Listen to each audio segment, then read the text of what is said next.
Ce journal vous est offert par le FPI, Fonds des promotions de l'industrie, votre partenaire privilégié pour la réussite de vos projets.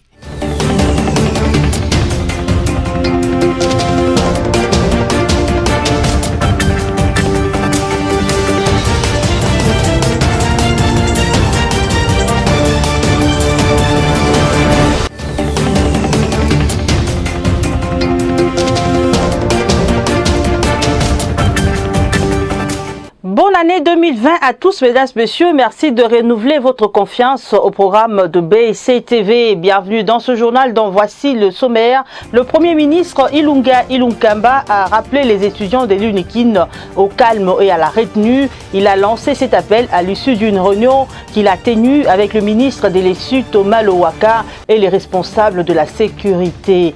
Un nouveau vaccin pour lutter contre la diarrhée rotavirus dans les Hauts-Touélé. Les autorités de la dite province l'ont réceptionné ce lundi à Isiro.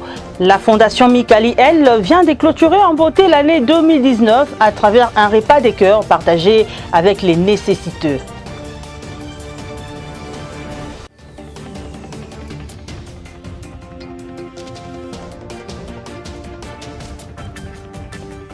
Bienvenue à tous. Dans ce journal, manifestation sur les sites universitaires de Kinshasa, le Premier ministre Ilunga Ilunkamba a appelé les étudiants au calme et à s'abstenir de tout comportement qui favoriserait le vandalisme. C'était au cours de la réunion qu'il a présidée lundi 6 janvier à laquelle ont pris part le ministre de l'ESU Thomas Lowaka Losenjola et les responsables de la sécurité Liévin Luzolo précise.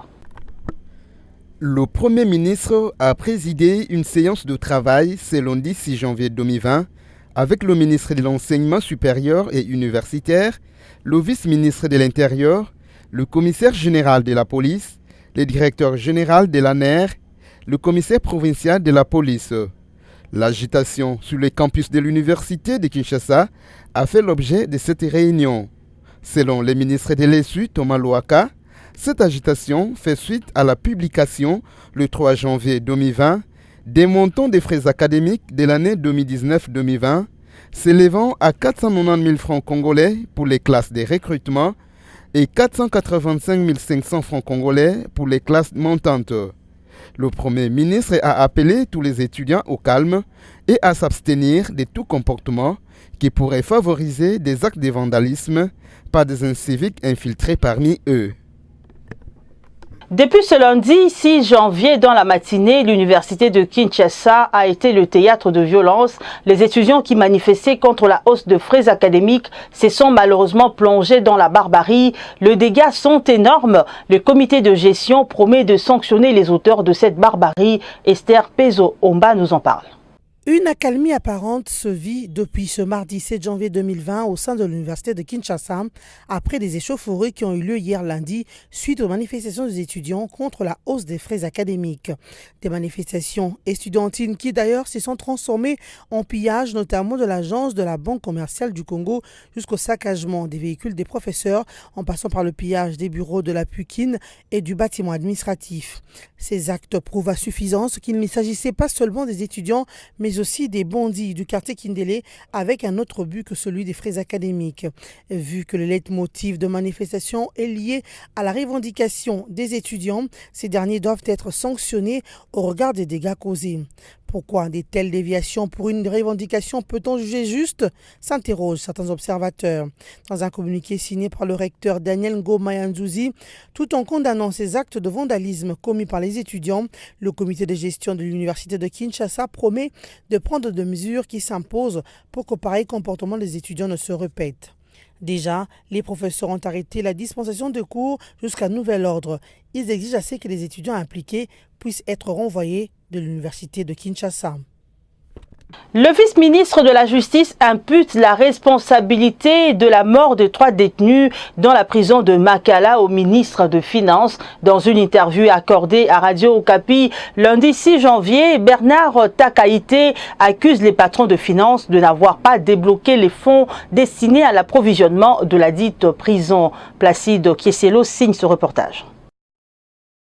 Les refus du ministre des Finances de débloquer les fonds pour les ravitaillements des pensionnaires de la prison centrale de Makala serait à la base de la mort des 3 détenus le dimanche 5 janvier 2020 dans cette institution carcérale. C'est le point de vue de Bernard Takaïté, vice-ministre de la Justice, donné lors d'une interview accordée ce lundi 6 janvier 2020 à Radio Okapi. Au cours de cet échange avec la presse, Bernard Takaïté a exprimé son désarroi en ces termes. Nous citons, « Nous avons toujours cherché à approvisionner les prisons après 3 mois. Nous avions fait pression sur le Premier ministre et sur les ministres des Finances, mais rien n'est encore fait. » Le vice-ministre dit ne pas comprendre pourquoi les numéros 1 du ministère des Finances ne décaissent pas les fonds sollicités. La situation a-t-elle évolué au ministère des Finances? Nous suivons les dossiers de près pour vous en faire connaître l'évolution. Au cours d'une conférence de presse tenue à Kinshasa, André Alain Atundu réitère la position du FCC de voir la MONUSCO quitter progressivement les sols congolais, la décision qui rencontre les vœux de population de Beni et Butembo. Josué Kalamba. Au cours d'une conférence de presse tenue à Kinshasa, André Alain Atundu, cadre du Front commun pour le Congo FCC, a rappelé la position du FCC en ce qui concerne la présence de la mission onusienne en RDC. Il est de l'intérêt de la paix de la région de Beni au Nord Kivu que soient pris en compte les désirs populaires du retrait de troupes de la MONUSCO selon un calendrier crédible, a déclaré André Alain Atundu. Ainsi, la reconduction du mandat de la MONUSCO ne serait pas perçue comme un défi à l'opinion nationale, mais comme une étape indispensable dans la réalisation de sa volonté, car l'adhésion des populations locales est indispensable dans la lutte contre le groupe terroriste qui infeste la région, poursuit André Alain Atundu. Rappelons qu'après la tenue de plusieurs manifestations populaires à Beni et Butembo, le Front commun pour le Congo FCC avait, lors d'une conférence de presse en décembre dernier, exigé un calendrier pour le départ de la MONUSCO. Parlons santé. Dans ce journal, les autorités provinciales du Haut-Ouélé ont procédé ce lundi 6 janvier au centre de santé Teli à Isiro au lancement de la campagne d'introduction d'un nouveau vaccin contre la diarrhée rotavirus chez les enfants âgés de 0 à 11 mois, comme le précise Stella Chema. Suivez.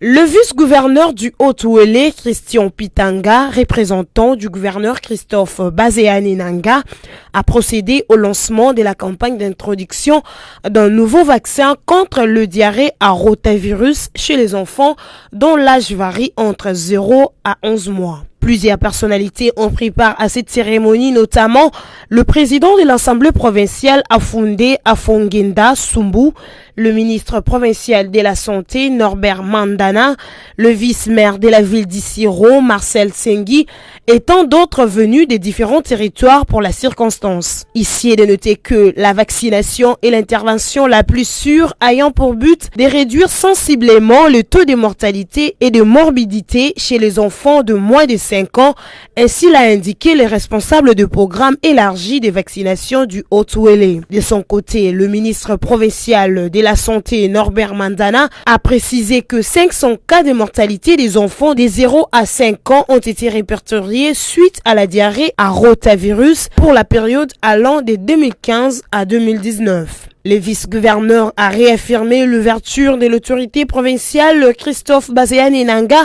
et l'ensemble de son gouvernement à travailler avec tous les partenaires intéressés à ces secteurs afin de garantir la santé de leurs concitoyens. C'est dans le souci d'améliorer les conditions de vie de la jeunesse de sa province que le gouverneur du Nord Kivu a accordé une audience aux représentants de Save the Children, une ONG internationale d'origine allemande. Ils ont évoqué les possibilités de construire un centre d'encadrement et d'apprentissage au profit de la jeunesse nord-kivusienne. Suivez.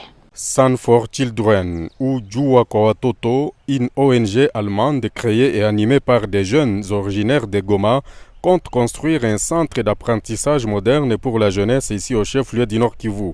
C'est le coordonnateur de cette ONG, M. Michel Mitambala, qui l'a révélé au cours d'une audience qui lui a été accordée au musée de Imbi ce lundi 6 janvier 2020 par le gouverneur du Nord Kivu, Carly Nzanzu Kasivita. On est venu voir le gouverneur parce que nous avons des partenaires avec qui nous travaillons depuis plus de 20 ans pour l'amélioration des conditions de vie des Congolais et qui sont venus de l'Allemagne. Lui, c'est M. Michel Moutambala, qui est responsable du centre for Children Djouako Watoto, un centre qui encadre les enfants de la rue à Goma depuis plus de 20 ans. Une centaine d'enfants sont passés dans le centre.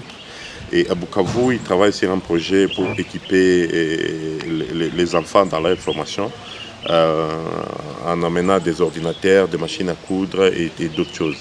Alors, comme le cadre est déjà clair à Bukavu, on voulait avoir un cadre aussi clair pour la province du Nord Kivu, qui a beaucoup de problèmes, qui a beaucoup d'enfants dans la rue, qui a beaucoup de guerres, beaucoup de déplacés. Et on est venu voir le gouvernement pour parler de ce projet-là, qui est imminent. Ils sont prêts, eux, à doter déjà, à mettre un centre de formation moderne ici, qui sera dénommé Kilalo. Ça veut dire Kilalo entre le Congo et l'Allemagne.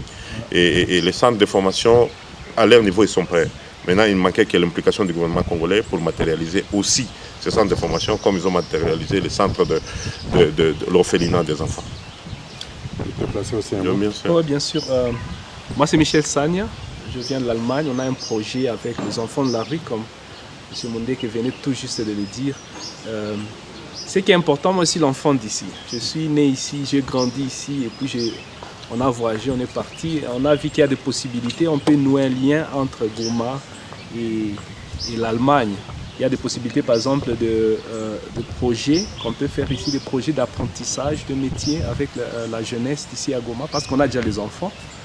On a travaillé beaucoup avec les enfants il y a 20 ans. Maintenant, on voulait que les enfants ont grandi. On est en train de se poser la question comment on va maintenant continuer avec la jeunesse. Et c'est ce qui m'a amené ici. J'ai parlé avec le gouverneur. Il nous a donné aussi la position. Il nous a ouvert aussi une petite porte. Il est là, on est là, il est là pour nous. Quand est-ce qu'on va venir? Il va ouvrir la porte. On va faire ensemble de projets ici à Goma, un centre d'apprentissage qui est là.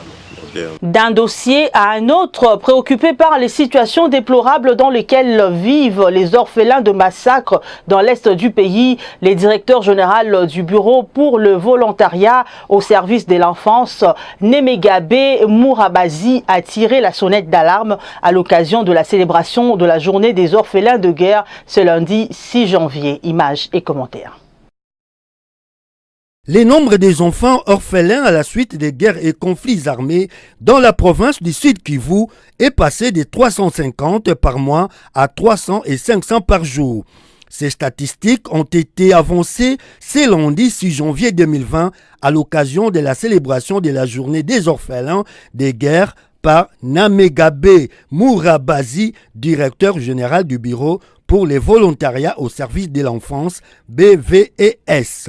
Namegabe Mourabazi monte au créneau pour dénoncer la situation alarmante dans laquelle se retrouvent les orphelins suite aux affrontements dans le haut et moyen plateau d'Ouvira, Fizi, Mwenga, tout en notant les combats entre les CNRD et les FARDC à Calais. Face à ces tableaux noirs, le directeur général du bureau pour les volontariats au service de l'enfance, Namegabe Mourabazi, s'est exprimé en ces termes. Nous citons, la situation n'est pas bonne parce que tous ces enfants nous arrivent dans des conditions difficiles, malades, mal nourris, analphabètes, non scolarisés pendant plusieurs années et il faut trouver une nouvelle vie pour ces orphelins.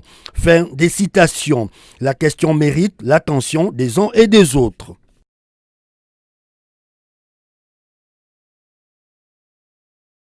La République démocratique du Congo est classée 179e de l'indice du développement humain sur les 189 pays répertoriés par les PNUD dans son rapport 2019. Ces rapports présentent également 36 pays au développement humain très élevé, dont la Suisse et la Norvège. Suivez. Sur 189 pays concernés par le rapport du Programme des Nations Unies pour le développement PNUD 2019, la République démocratique du Congo occupe la 179e place de l'indice. Elle est donc classée dans la catégorie de pays à développement humain faible après la Guinée-Bissau et avant le Mozambique, ou parmi les pays les plus pauvres du monde, ne donnant aucun espoir du développement. Ces rapports pour l'année qui vient de s'écrouler présentent au moins 37 pays au développement humain moyen, une cinquantaine au développement humain élevé, dont 36 sont de la catégorie de pays au développement humain très élevé, à la tête desquels se trouvent la Norvège et la Suisse. Ce rapport du PNUD 2019 signale également qu'un grand nombre de personnes parviennent à quitter le bas de l'échelle du développement humain qu'est la pauvreté criante, ce qui engendre la montée d'une nouvelle génération d'inégalités, notamment dans l'enseignement supérieur et dans l'accès à un haut débit devenu essentiel pour se positionner dans la société. Les inégalités s'accumulent tout au long de la vie et traduisent souvent les profonds déséquilibres dus au pouvoir politique. Le programme des Nations Unies pour le développement, PNUD en sigle, ne s'arrête pas là. Il présente un moyen pour régler ou mettre fin à ces inégalités qui fragilisent le monde. Nous pouvons gommer les inégalités à condition d'agir sans plus tarder avant que les déséquilibres de pouvoir économique ne laissent la dominance politique prendre racine. Fin de citation. Parlons à présent de la Fondation Michaël qui a clôturé les activités de l'année 2019 en partageant un repas des cœurs avec les nécessiteux. Avant ce repas, cette fondation a volé au secours des femmes et des nouveau-nés bloqués à la maternité du camp Badiading à Mongafula pour faute de moyens. Michaël a ainsi payé leurs frais de maternité et leur a permis de rejoindre leurs foyers respectifs. Josué Kalamba est témoin de cet événement.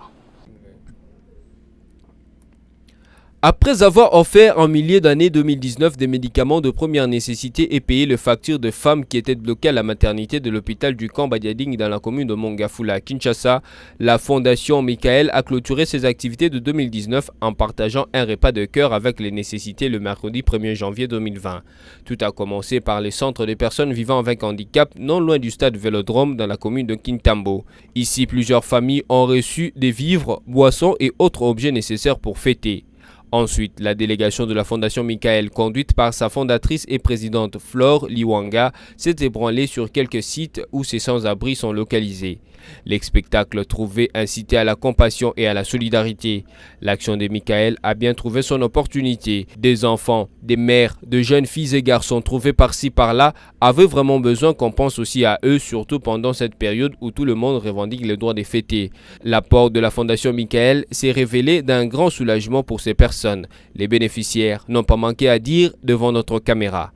Pour cette année 2020, les responsables de la Fondation Michaël, notamment Flore Liwanga, Sabin Selemani, Frédéric Nkoko et Lissi Liwanga, se préparent pour d'autres actions de bienfaisance telles que dans le domaine de l'éducation. Tout est bien qui finit bien. Merci à vous tous d'avoir regardé ce journal que nous dédions au peuple de Beni et Butembo. Mesdames et messieurs, avant de nous quitter, voici le rappel de titres.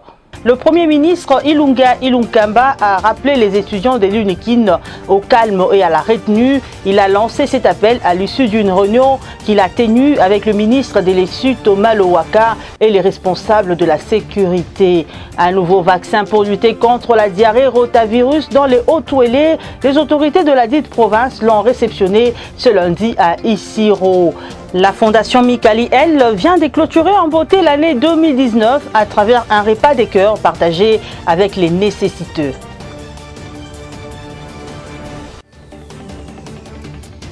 Merci à vous. Restez branchés sur BSC TV. Le programme continue. Ces programmes sont taillés sur mesure pour vous permettre de passer de très bons moments.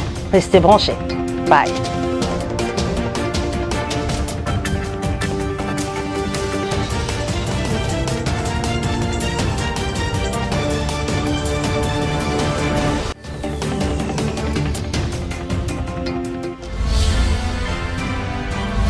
Ce journal vous a été offert par le FPI, Fonds des promotions de l'industrie, votre partenaire privilégié pour la réussite de vos projets.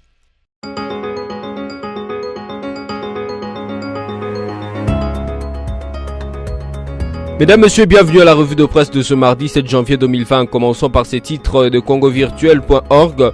Prêt sous info certificat, le FPI clarifie. Le fonds de promotion de l'industrie serait-il trempé dans une opération d'octroi de prêts indus? C'est en tout cas ce que commente une certaine opinion à la suite de la publication par le cabinet du ministre des Affaires foncières d'une information faisant état de l'octroi par le FPI d'un prêt à un investisseur contre la garantie d'un bien immobilier dont les certificats d'enregistrement s'avèrent être un faux.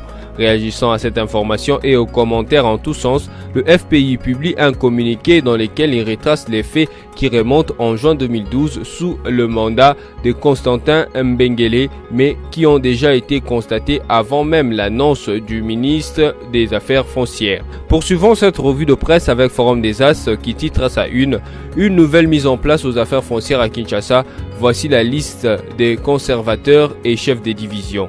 De nouveaux conservateurs et chefs des divisions des circonscriptions foncières de Kinshasa viennent d'être désignés, soit affectés. Dans un arrêté ministériel numéro 0018/CAB/Mine/Affaires/Fonds 2020 du 2 janvier 2020, le ministère des Affaires foncières apporte une touche dans l'organisation du secteur des affaires foncières. Sakombi Molendo veut à travers cette décision stimuler le nouveau cadre à maximiser les recettes en vue d'accomplir la vision du chef de l'État. De prime abord, la première mesure d'accompagnement est de fixer des assignations pour chaque circonscription et de vous informer que faute de les réaliser, il me reviendra de procéder à la cotation administrative et d'en tirer toutes les conséquences. Je vous enjoins de suivre personnellement le mode de calcul lors de la taxation et de vous rassurer des recouvrements pour le compte du Trésor public à l'établissement de chaque titre foncier et immobilier, martèle le ministre. Terminons notre ronde avec les sites de la radio Kapi qui écrit Congo central, la population manifeste contre l'insécurité à Kimpese. Les habitants de Kimpese ont manifesté lundi 6 janvier matin contre l'insécurité grandissante dans la cité de Kimpese dans le Congo central. Ils sont descendus dans la rue mais ont été vite dispersés par les policiers. Les manifestants scandaient des chansons patriotiques avec drapeau et calico à la main, a témoigné le président de la société civile de Songololo. Ce dernier a par ailleurs déploré la répression violente par la police de cette marche pacifique. La même source a fait état de quelques blessés parmi les manifestants sans autre précision. D'après les manifestants, il ne se passe pas une nuit sans qu'il y ait de cas d'assassinat, viol, les vols à main armée et activités de coupure de route. Cette revue de presse est terminée. Merci et au revoir.